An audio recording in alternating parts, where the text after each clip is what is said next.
In Minnesota, a factory partly owned by Major League Baseball is shutting down, moving dozens of jobs out of state and overseas to China. We get more on this from CBS's Kris Van Cleave.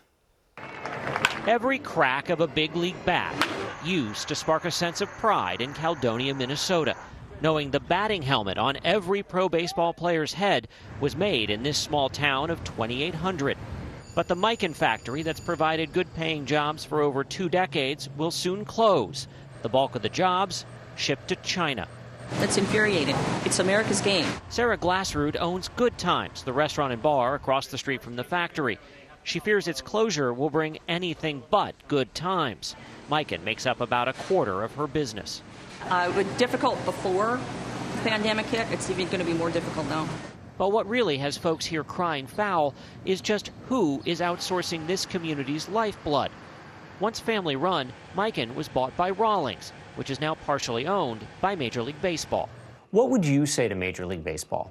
I wouldn't probably want to say it, so you got it on tape. Dwayne Schroeder is Caledonia's mayor. I thought they'd have more respect for the United States and small America, who supports all their baseball teams. And going to China, I think, is the biggest, hardest of all. MLB stresses the batting helmets will still be made in the U.S., adding it owns less than 20% of Rawlings and does not have a role in the day-to-day business operations.